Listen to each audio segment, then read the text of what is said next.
अस्सलाम वालेकुम दोस्तों। साउथ अफ्रीका ने दूसरे टेस्ट मैच में पाकिस्तानी बॉलर का भरकस निकाल दिया और हर बल्लेबाज ने बहती गंगा में हाथ धोए। सिर्फ एक बॉलर है जिसको सेंचुरी नहीं हुई या जिसने सेंचुरी नहीं की, बाकी तमाम बॉलर्स ने सेंचुरी की। जिसने नहीं की वो भी नर्वसनाइटिस का एक तरह का शिकार हुए, वो है मोहम्मद अब्बास, जिनको 94 रन हुए हैं। अदरवाइज़ तमाम बॉलर्स को सेंचुरी हुई है और ख़ासकर आमिर जमाल को आलमोस्ट 5.5 की इकॉनमी के साथ रन हुए हैं। उनको कोई विकेट नहीं मिली।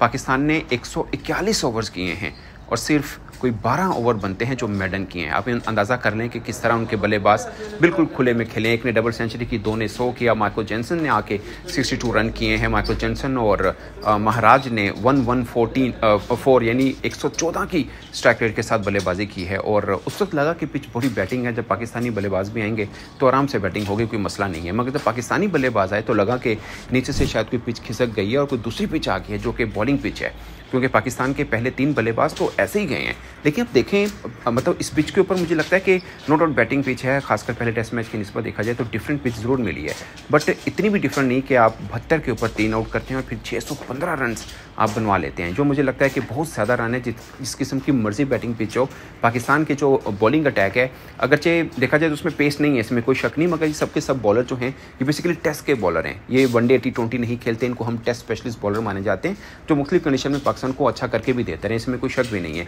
मगर यहाँ पर एक के बुरी परफॉर्मेंस रही पाकिस्तान के तमाम बॉलर्स की। उनकी इकॉनमी क्या रही वो मैं आपको बताऊंगा, मगर एक खास बात कि पाकिस्तान के 3 बल्लेबाज जब आउट हुए थे, सिर्फ कामरान गुलाम ऐसे बल्लेबाज थे जिन्होंने 2 चौके लगाए थे। अदरवाइज जब 3 आउट हुए थे तो पाकिस्तान के किसी भी बल्लेबाज की कोई एक बाउंड्री भी नहीं थी। ये वही पिच है जहाँ पर 615 रन बने हैं, 15 छक्के लगाए हैं जनूबी अफ्रीका के बल्लेबाजों ने।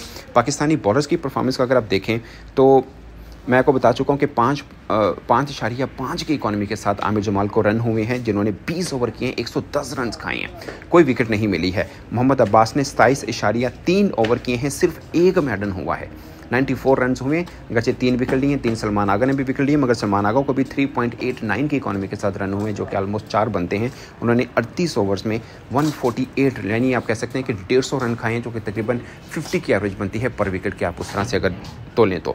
मीर हमजा ने 30 ओवर किए हैं, 127 रन खाए हैं, 3 मेडन किए हैं, 2 विकेट मिली है, मगर 4.23 की इकॉनमी के साथ उनको रन हुए। ये ऑलमोस्ट वनडे की इकॉनमी बनती है। 141 ओवर्स किए हैं पाकिस्तान ने, 615 रन पाकिस्तान को पड़े हैं।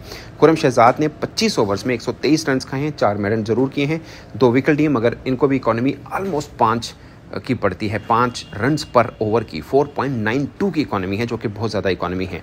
और बाकी सलमान आगा ने 38 ओवर्स किए हैं, 148 रन पड़े हैं, 3 विकेट मिली हैं, मगर 3.89 की इकॉनमी से इनको भी रन हुए। अब मोहम्मद अब्बास और सलमान आगा वाहिद बॉलर हैं जिनको 4 से कम की इकॉनमी है, और ये हमें खुशी लग रही है कि चले कम से कम 4 से ऊपर तो नहीं गए हैं। तो सिर्फ एक बॉलर मोहम्मद अब्बास जिन्हें सेंचुरी नहीं हुई, 94 रन खाए हैं और उन्होंने 3 विकेट्स नहीं, बाकी सबको सेंचुरी हुई। बाकी कामरान गुलाम ने 1 ओवर किया, ऑफकोर्स वो हम काउंट नहीं करेंगे। महाराज ने, आप अंदाज़ा करें नीचे से, महाराज और मैक्रो जेनसन, ये आप टेल अंडर कह सकते हैं, आप इनको लोअर मिड ऑर्डर भी नहीं कह सकते। इन दोनों ने मिलाकर 100 रन कर दिए, और कितने 114 की इकॉनमी स्ट्राइक रेट के साथ। महाराज ने 35 बॉलों के ऊपर 40 रन किए हैं, 4 चौके 2 छक्कों के साथ, और मैक्रो जेनसन ने 54 बॉलों के ऊपर 62 रन किए, 8 चौके 3 छक्कों के साथ, कुल 15 छक्के मारे हैं साउथ अफ्रीकन बल्लेबाजों की हम बात करें।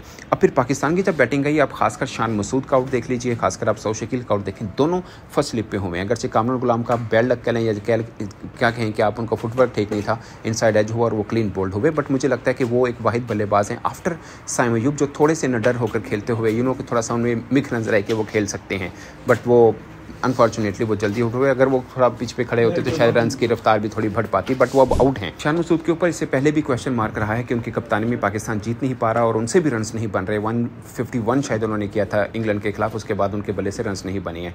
तो ये टेस्ट मैच उनके लिए इंपॉर्टेंट है, और अगली इनिंग में वो रन कर पाते हैं नहीं कर पाते, ये भी एक बड़ा क्वेश्चन मार्क रहेगा। बट ये टेस्ट मैच उनके फ्यूचर को भी डिसाइड कर सकता है, क्योंकि अगर वो के कैप्टन नहीं रहते तो शायद उनकी टीम में जगह भी मुश्किल बन पाए, क्योंकि उनके बल्ले से रन्स भी नहीं बन रहे। अभी पाकिस्तान के लिए सबसे बड़ा टास्क ये है कि फॉलो इन से बचना, जिसके लिए पाकिस्तान को 415 रन जरूर करने पड़ेंगे। तो कौन सा ऐसा बल्लेबाज है जो पाकिस्तान को यहाँ तक पहुँचा सकता है? अपने राय कमेंट के सूचना जरूर बताएगा। मेरी तरफ से इतना ही, इजाज़त दीजिए, अल्लाह हाफिज़।